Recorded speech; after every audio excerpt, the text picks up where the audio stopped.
today with a student of class 10th B from PMC Kendriya Vidyalaya number 3 Faridabad going to present a debate competition on Swachh Bharat Abhiyan 2025.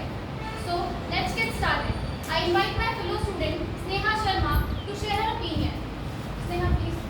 I, Sneha Sharma from opposition, I believe that Swachh Bharat Abhiyan is still not applicated in many areas, and it becomes the reason for the unawareness among people that they don't even know that their actions can lead to many diseases as well as pollution. I would like to answer this question.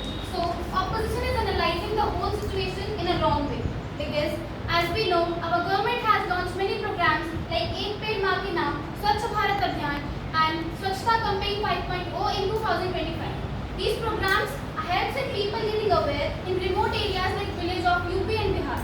So, at last, only government is not responsible for cleanliness. People must contribute for cleanliness and government has launched a program Ek Ped Maa Ke Naam to reduce pollution. Government school and colleges and some official areas also perform Swachh Bharat Abhiyan and contribute to clean their area on their own. So we cannot judge the whole country on the basis of few unaware people and few remote areas. Thank you. सरकार आखिर क्यों बड़े बड़े शहरों पर ध्यान देती है? सरकार क्यों नहीं छोटे शहरों पर ध्यान देती है? सरकार कई सारे कैंपेन चलाती है लेकिन उन्हें कोई फॉलो नहीं करता। मुझे लगता है कि सिर्फ 10 में से 6 या 7 लोग ही उन्हें फॉलो करते हैं। मैं इस जवाब का उत्तर देना चाहूँगी।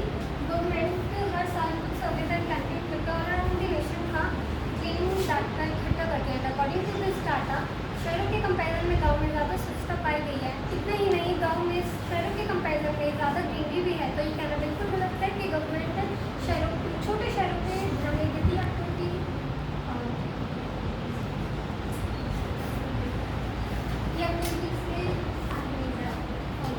हालांकि बहुत ऐसी जगह पे सफाई अभियान का बहुत ख्याल रखा जा रहा है, पर लेकिन कई सारे टूरिस्ट प्लेस पे जो सफाई है उसका ध्यान बिल्कुल नहीं रखा जा रहा। कई सारे टूरिस्ट यहाँ पे एक्सप्लोर करने आते हैं हमारे देश को और वहाँ पे गंदगी देखकर वो हमारे देश के प्रति बहुत गलत अनुमान लगा देते हैं और उन्हें लगता है कि हमारे देश में स्वच्छता जैसी चीज़ को अपनाया नहीं जाता।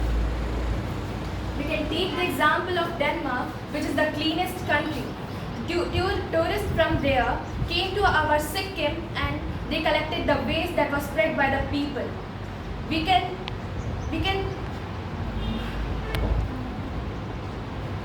the hype of Swachh Bharat Abhiyan all over our country, but not its results. जैसे कि इन्होंने कहा कि पहाड़ बहुत ज़्यादा गंदे हैं, परंतु सरकार ने रोकने के लिए बहुत सारे कड़े कानून बनाए हैं और लद्दाख जैसे इलाकों में प्लास्टिक का इस्तेमाल भी कम कर दिया है। माना कि वो लोग इंडिया आकर वेस्ट को कलेक्ट करते हैं, पर ऐसा नहीं है कि इंडियंस जो है वो कूड़ा करकट को फेंकते नहीं हैं, वो इधर उधर ना फैलाएं। यह इसके लिए माननीय प्रधानमंत्री जी ने, जैसे कि नरेंद्र मोदी, उन्होंने गांधी जी के जन्मदिन के दिन यानी 2 अक्टूबर को स्वच्छ भारत अभियान लागू किया था।